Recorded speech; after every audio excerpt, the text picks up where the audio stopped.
नमस्कार साथियों, जय भीम। मैं हूं सतीश गौतम और आप देख रहे हैं जीएस भीम न्यूज।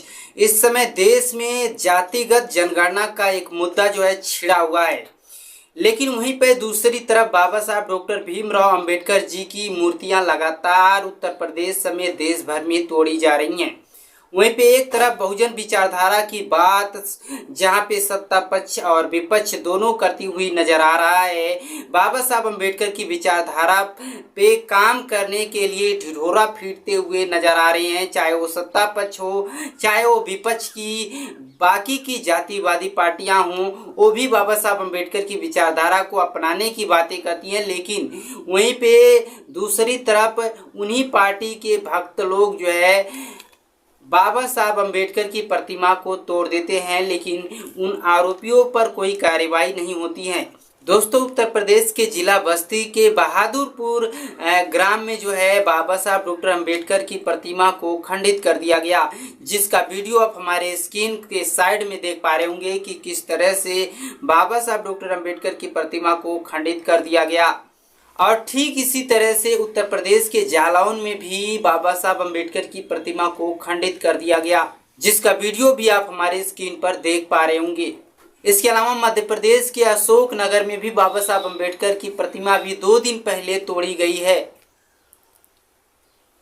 इसके अलावा न जाने कितने और भी मूर्तियां तोड़ी गई हैं एक साथ एक वीडियो में जो है बाबा साहब अम्बेडकर की जो देश भर में प्रतिमा को तोड़ी गई है, एक वीडियो में बनाना काफ़ी मुश्किल है, क्योंकि काफ़ी बड़े मुद्दे हैं। और इस वीडियो में और भी मुद्दों पर चर्चा करेंगे, जातिगत जनगणना को लेकर भी बातें हम करने वाली हैं। फिलहाल बात कर लेते हैं उत्तर प्रदेश के रामपुर में, जहाँ पे दलितों के बारात को भी रोक दिया गया। दोस्तों, दलित समाज की बारात को यादव समाज के लोगों के द्वारा, जहाँ पे यादव बहुल्य क्षेत्र है, वहाँ पे यादव की संख्या ज़्यादा है और दलितों की आबादी कम है। करीब करीब 15-20 घर हैं दलित समाज की बस्ती, और वहाँ पे शादी थी। तो शादी में बारात लेकर दलित समाज के लोग जा रहे थे, जिसमें से जो है यादव समाज के लोगों के द्वारा जो है बारात को रोक दी गई और शादी को रुकवा दिया गया, और साथ ही साथ बारातियों के साथ जो है मारपीट भी की गई। फिलहाल बताया जा रहा है कि 4 लोगों की गिरफ्तारी हो चुकी है। वहीं पे समाजवादी पार्टी के मुखिया अखिलेश यादव जो है, समाजवादी पार्टी के ही एक कार्यकर्ता प्रेमचंद गौतम ने समाजवादी पार्टी के प्रमुख अखिलेश यादव और बाबा साहब अम्बेडकर की तस्वीर जो है ज्वाइंट करके आधी आधी तस्वीरों को जोड़कर जो है अखिलेश यादव जी को भेंट किया, जिसको लेकर सोशल मीडिया पे काफी ज्यादा हंगामा देखने को मिला।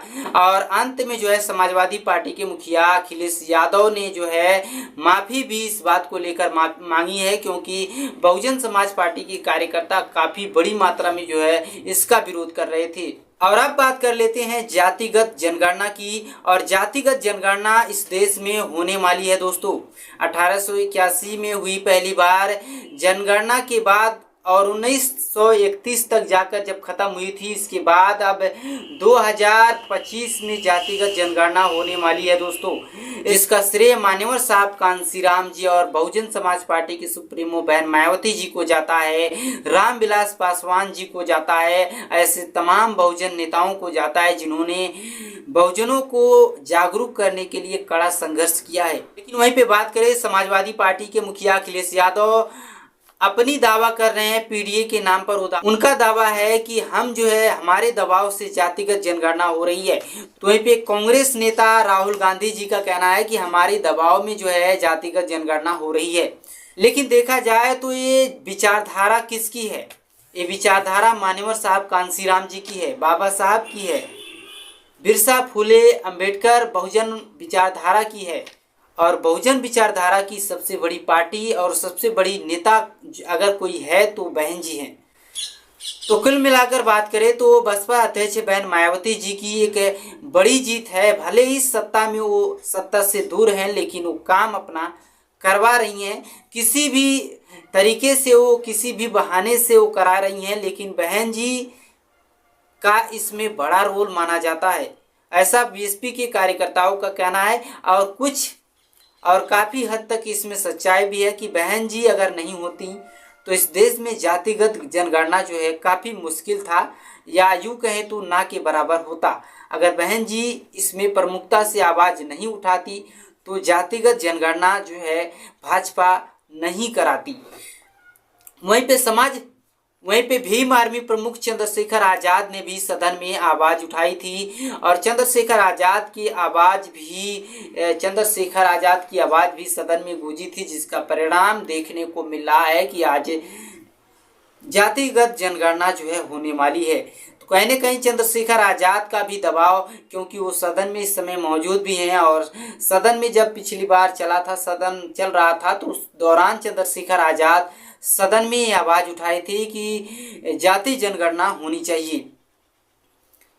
जैसा कि बिहार में जब हो रहा था तो उस दौरान भी काफ़ी ज़्यादा देश में जातिगत जनगणना को लेकर सुर्खियों का माहौल बना हुआ था। सोशल मीडिया पे कुछ लोग दिलीप मंडल जी को भी ट्रोल कर रहे हैं और कुछ लोगों का तो कहना है कि दिलीप मंडल जी की वजह से जो है भारतीय जनता पार्टी जातिगत जनगणना जो है करा रही है। दोस्तों, वहीं पे बाबा साहब डॉक्टर अम्बेडकर के प्रपौत्र प्रकाश अम्बेडकर जी ने कहा है कि बहुजन विचारधारा के मानने वाले लोगों की जीत हुई है। जातिगत जनगणना साहब और मान्यवर साहब का सपना था, मान्यवर साहब कांसीराम जी का सपना था, बाबा साहब के बच्चों का सपना था, प्रकाश अम्बेडकर का सपना था और प्रकाश अम्बेडकर जी ने आगे कहा और ये सपना माननीय बहन जी का भी है और उनकी जीत हुई है जातिगत जनगणना को लेकर।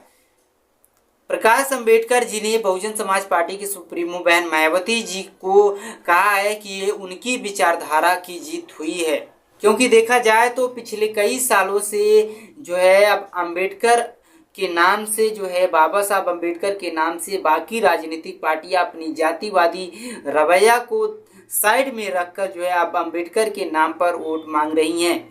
दोस्तों, अब चाहे सत्ता पक्ष हो चाहे विपक्ष हो, सभी जो है अम्बेडकर की ताकत, बाबा साहब अम्बेडकर की ताकत को समझ रही हैं और चाहे विपक्ष हो या सत्ता पक्ष हो, दोनों ही बाबा साहब अम्बेडकर की मूर्तियां और फोटो लेकर गली गली घूमते नजर आ रहे हैं। तो इसका श्रेय माननीय बहन जी और मान्यवर साहब कांसीराम जी को ही जाता है। अगर मान्यवर साहब कांसीराम जी और बहन जी इतना संघर्ष करके बहुजन समाज पार्टी को राष्ट्रीय पार्टी नहीं बनाते तो शायद इस देश में बाबा साहब अम्बेडकर और मान्यवर साहब और बहुजन विचारधारा को मानने वाले बहुजन महापुरुषों की बात तक नहीं होती इस देश में। तो इसका जाति जनगणना का सबसे बड़ा श्रेय भाजपा को अगर दिया जाएगा पॉलिटिकल के